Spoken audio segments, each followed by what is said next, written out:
Good morning, ladies and gentlemen. It is another good morning that I want to welcome you to my YouTube channel. And today I want to talk about this word, which is very common in our republic, which is actually called the handshake, which is used politically in our nation. So that's actually what I want us to discuss about the handshake. And currently, there is a political unrest in our republic between the government and the opposition side. And many people are saying that why can't these two people, that means the leader of opposition and the president, come together and shake for an handshake so that we can deal with the political unrest. So today I want actually to analyze into details about this handshake, because the way this name has been used now and again, I can say for sure that this country, we have been having only one side of the handshake, and another side of the handshake is actually being left out. And that's when I always talk about political handshake and citizenly handshake. And all the time, all the years, we have been having what we call political handshake. Citizenly handshake has always missed out. So that's actually is the basis of our discussion today. But before we go to that discussion, I could request you kindly to take a minute or two and subscribe to this YouTube channel. Give this video a like, and whenever you subscribe to this YouTube channel, always remember to smash the bell button. Now, let us go back and try to analyze everything about this word, which is commonly used in Kenya, which is called handshake. I strongly believe that in our republic, we have two types of handshake.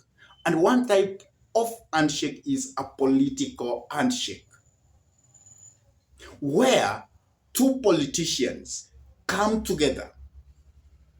They actually shake hands and solve their political needs. The side of opposition, the side of the government. That is the first handshake. And that handshake has actually been experienced in our republic now and again. Because as you remember, there is a time Moi had to have an handshake with Raila Odinga, and he made Raila Odinga to be the Secretary General of the new KANU by then, the way they called it. That was a political handshake. There is also another time when we had another handshake between Raila Amolo Odinga and President Mwai Kibaki during the post-election. So we had that handshake. It was political. It was an handshake between the late President Mwai Kibaki and Honorable Raila Amolo Odinga. Then we had an handshake between Honorable Raila Amolo Odinga and Uhuru Muigai Kenyatta. And this handshake between these two people, it brought a problem because it made William Samoei Ruto to be isolated, and he started charting forward his own destiny. So we have been having those kind of political handshake in our nation. And currently, people are saying that we should have an handshake between the person we call Honorable Raila Odinga and President William Samuel Ruto. And people are saying that if we have a political handshake between these two people, then the country will be at rest. The country will remain to be calm. So those are the political handshake we have been experiencing. And currently, people feel that we should experience another political handshake between William Ruto and Honorable Raila Odinga. But there is this one handshake which has always missed out: citizenly handshake with politicians. Because you will find that whenever politicians go to have an handshake, first they go so that they can have power. So they share the power. Secondly, they share positions in the political arena.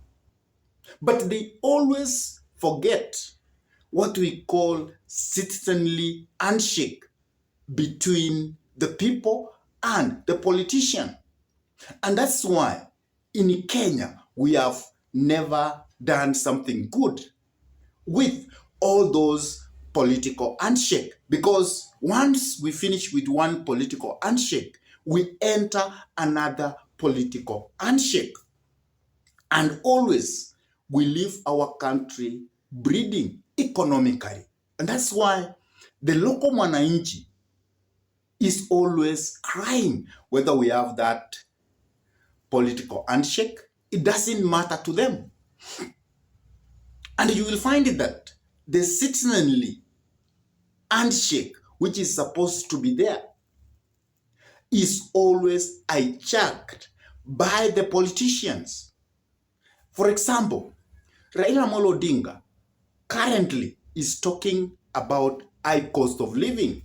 He's saying that we need to make sure that the cost of living should come down so that the citizens of this country will experience a more comfortable life where basic commodities like food and other things are affordable to them. But you will find that if now we are going to have an handshake between the president and Honorable Raila Odinga, this citizenly handshake, which has been hijacked by the opposition, is always forgotten. Because once we have a political handshake between these two people, they will always forget that we have a high cost of living, and they will start actually speaking in the same voice. Sometimes you will wonder, this person is now having an handshake with this person. Yesterday, he was telling us that we are experiencing high cost of living because the government is not doing much. But when this person goes to do an handshake with that leader and he becomes part of government, he always forgets. And now when he comes out, he will be telling Kenyans that we are doing what we can, but we cannot bring this cost of living down anymore because it is a global issue. That's how actually they start speaking.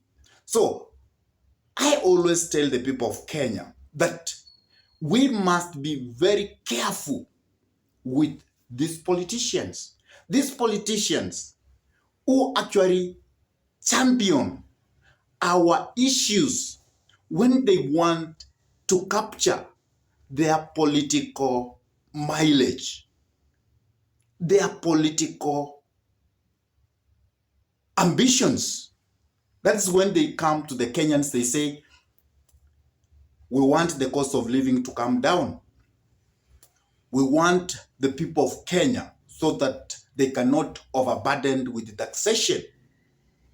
That's what they tell us. But when they become part of government with the so-called handshake, they will always forget what their ad told the Kenyans. So Kenyans are actually left out to be like fools. They don't have anywhere to turn to. And that's why I sometimes feel that the people of Kenya should always know how to champion their political destiny by themselves.